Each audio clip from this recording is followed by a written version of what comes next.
નમસ્કાર, સ્વાગત છે આપનું ડિજિટલ માધ્યમ દિવ્ય સંતાનમાં, જ્યાં અમે આપની મદદ કરીએ છીએ દિવ્ય સંતાનના ઘડતરમાં. જય શ્રી કૃષ્ણ. દિવ્ય સંતાન પ્રાપ્તિ માટેની ગર્ભધારણ પૂર્વની તૈયારીની આ 30 દિવસની પુરુષોત્તમ માસ વિશેષ પ્રાર્થના શ્રેણીમાં આપ સૌનું હાર્દિક સ્વાગત છે. આજે આપણે આ પવિત્ર યાત્રાના 8મા દિવસમાં પ્રવેશ કરી રહ્યા છીએ. અધિક માસ એ પુરુષોત્તમ પ્રભુની સાધનાનો શ્રેષ્ઠ સમય છે. ગર્ભધારણ પૂર્વે માતા પિતાના મન, વચન અને કર્મ શુદ્ધ તો હોવા જ જોઈએ. સાથે સાથે માતૃત્વ અને પિતૃત્વનો ભાવ જાગવો પણ જરૂરી છે, કારણ કે આપણે જે ચેતનાને બોલાવીએ છીએ તેના જીવનનું ભાગ્ય અને ચારિત્રનું નિર્માણ પણ ત્યારે જ થાય છે. આજે આ 8મા દિવસે આપણે ભગવાનના પરમ મનોહર બાલ મુકુંદ સ્વરૂપનું ધ્યાન ધરીશું અને એમના જેવા જ દિવ્ય ગુણોથી યુક્ત સંતાન પ્રાપ્તિ માટે હૃદયપૂર્વક પ્રાર્થના કરીશું. ચાલો આંખો બંધ કરી મનને સંપૂર્ણ શાંત કરીએ અને ભગવાન શ્રી કૃષ્ણના બાળ સ્વરૂપને હૃદયમાં સ્થાપિત કરીએ. હે નંદલાલા, આજના શુભ દિવસે આપના ચરણોમાં સાદર પ્રણામ.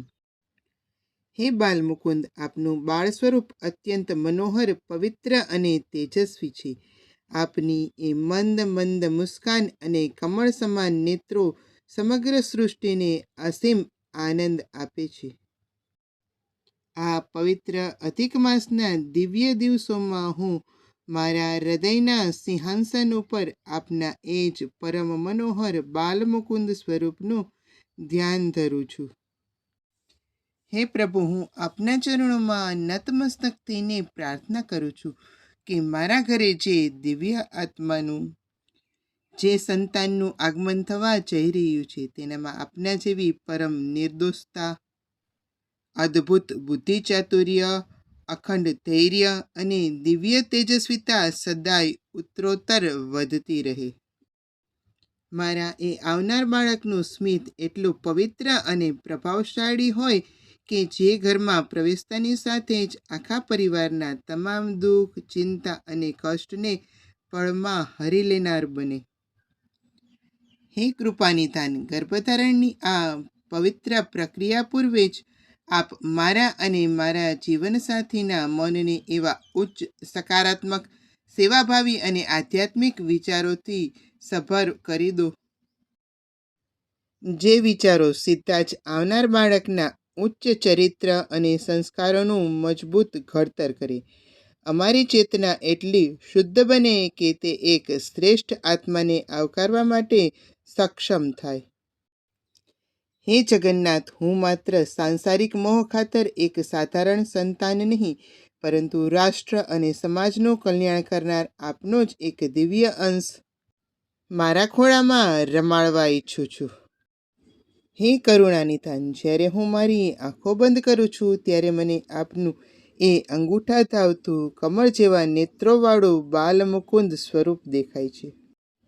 હે પ્રભુ, આપની બુદ્ધિ અદ્ભુત છે, આપની લીલાઓ અપરંપાર છે. આવનાર બાળકમાં પણ તેવું જ તેજ, સદબુદ્ધિ, ધૈર્ય અને સંસ્કારિતા પ્રગટે તેવી કૃપા કરો. હે નારાયણ, મારી આ અંતરની પુકારનો સ્વીકાર કરો અને મને એક શ્રેષ્ઠ માતા બનવાની યોગ્યતા પ્રદાન કરો. ઓમ શાંતિ શાંતિ શાંતિ. જય પુરુષોત્તમ ભગવાન. આ હતી આપણી 8મા દિવસની વિશેષ પ્રાર્થના. બાલમુકુંદ સ્વરૂપનું આ ધ્યાન આપણા મનને સકારાત્મક ઉર્જા અને પવિત્રતાથી ભરી દે છે. ગર્ભધારણ પૂર્વેની આ માનસિક અને આધ્યાત્મિક તૈયારી જ આવનાર પેઢીને સંસ્કારવાન બનાવશે. આ દિવ્ય પ્રાર્થનાને આજે આખો દિવસ તમારા મનમાં ગુંજવા દો. શક્ય હોય તો મનોમન બાલ મુકુંદ સ્વરૂપનું સ્મરણ કરતા રહો. જો આપને આ શ્રેણી ગમી રહી હોય તો વિડીયોને લાઈક કરજો અને અન્ય પરિવાર સાથે શેર કરજો. આ ચેનલને સબસ્ક્રાઈબ કરવાનું ભૂલતા નહીં, જેથી આવતીકાલે 9મા દિવસની પ્રાર્થના આપના સુધી પહોંચે.